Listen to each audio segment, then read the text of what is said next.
Polisi yeganye nti nno temanyi waali. Naye polisi yemu yegaana Miguna mu ngeri yemu. Miguna ali ku fayiro yemu, badde bageza kuteeka ku fayiro yemu ne Akireo ne Gaddafi ne Smart, era polisi bwetyo byatandika tetumanya mulina. Naye twagenza kukizuula nga naye bamusudde ku polisi e Masaka, ne twesanga amuteeka ku fayiro eyo, twamalidde mu kooti. Mukisa gwe twafunye nti kuye n'omuwala munnamawulire yalemedde omu identifyinga ebisango byadde bagezaako muteekako, ne basanga twasobola bimuteekako. Kyekyo waaki twasobodde omugirayo mu kooti eya wansi. Ku ngeri yemu tugenda kutambulira ku nsonga ya Eddie Mutwe, tulabe nti tugiggusa.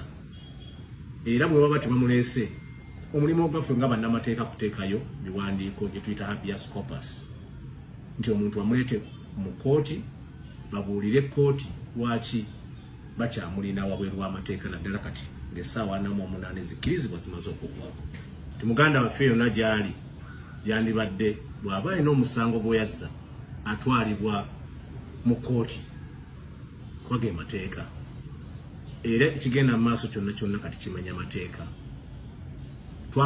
Twabadde tufunye obubaka jjo bwe twali tugenze mu kooti y'okweyimirira Jeno Miguna ne batuwa amawulire nti Eddie Mutwe bamuleeta e Masaka.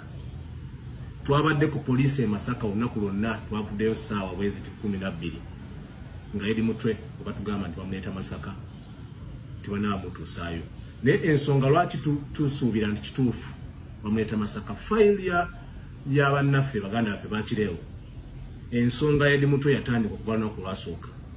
Bwe natuukawo statement gye nasooka okutwala yali ya Smart, niye ngolaba Eddie Mutwe amwogerako jjo bwe twabadde mu kooti, bwe babadde babaweereza mu high court. Twalabye empapula zonna nga erinnya lya Eddie Mutwe mweriri. Kitegeeza ki? Nti obubonero bwonna bulaga nti muganda waffe bagenda mutwala mugatta ku fayiro eyo. Bwe kiba olwedde fayiro ebaddewo nga kumpi omwaka mulamba guyiseewo, ensonga ze boogerako bano bannaffe abatuwanyisa ze bateekayo mu poliisi ez'emmanja omwaka guyiseewo, kitegeeza tewakyali kye banoonyereza.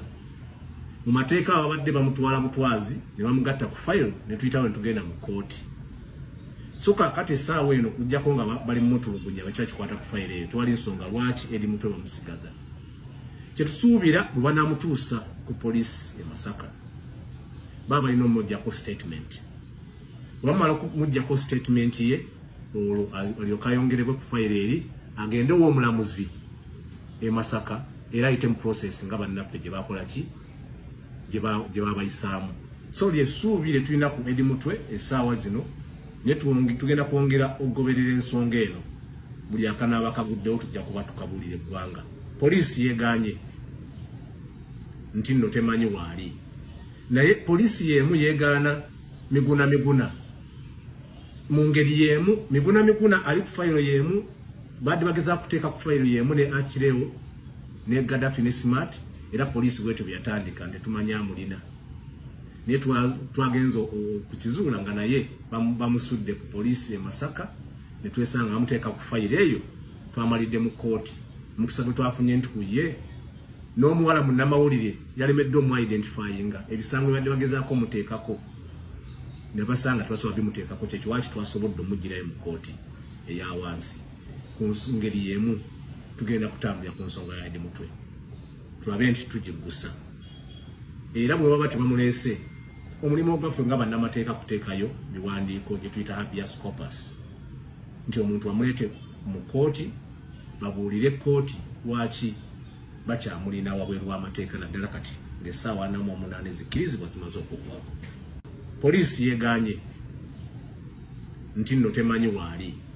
Naye polisi yemu yegaana Miguna mu ngeri yemu. Miguna ali ku fayiro yemu, badde bagezaako kuteeka ku fayiro yemu ne Akireo ne Gaddafi ne Smart, era polisi bwetyo byatandika tetumanya mulina. Naye twagenza kukizuula nga naye bamusudde ku poliisi e Masaka, ne twesanga amuteeka ku fayiro eyo, twamalidde mu kooti.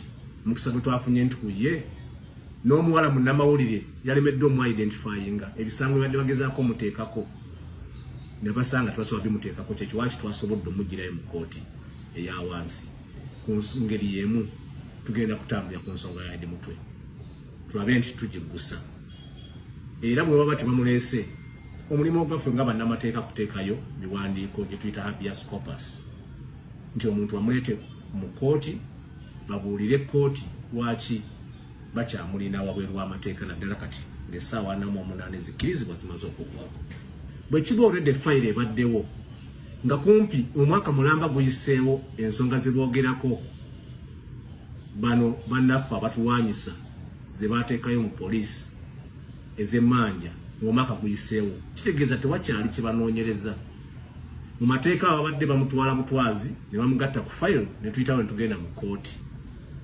so kakati essaawa eno kujjako nga bali mutulugunya bakyakikwata ku fayiro eyo tewali nsonga lwaki Edi Mutwe bamusigaza kyetusuubira bwe banaamutuusa ku poliisi e Masaka baba balina omujjako statement bwe bamala okumujjako statement ye olwo alyoka ayongerebwe ku fayiro eri agende w'omulamuzi e Masaka era ayite mu process nga bannaffe gye bakola ki gye babayisaamu so lyessuubi lye tulina ku Edi Mutwe essaawa zino ne tugenda kwongera okugoberera ensonga eno buli akanaaba kaguddewo tujja kuba tukabuulira eggwanga poliisi yeeganye nti nno temanyi waali naye poliisi y'emu yeegaana miguna mu ngeri y'emu miguna ali ku fayiro y'emu badde bagezaako kuteeka ku fayiro y'emu ne Akirewo ne Gaddafi ne Smart era poliisi bwetyo byatandika netumanya amulina naye twagenza okukizuula nga naye bamusudde ku poliisi e Masaka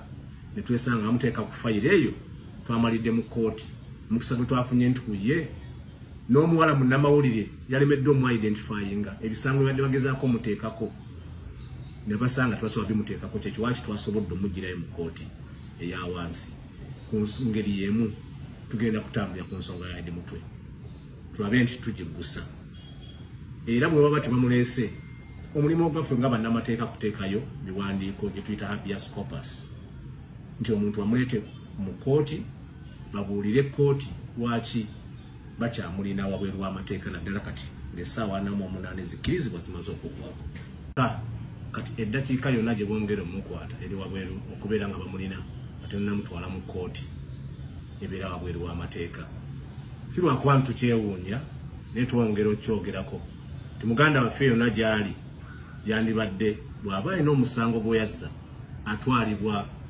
mu kooti kuba ge mateeka era ekigenda mu maaso kyonna kati kimenya mateeka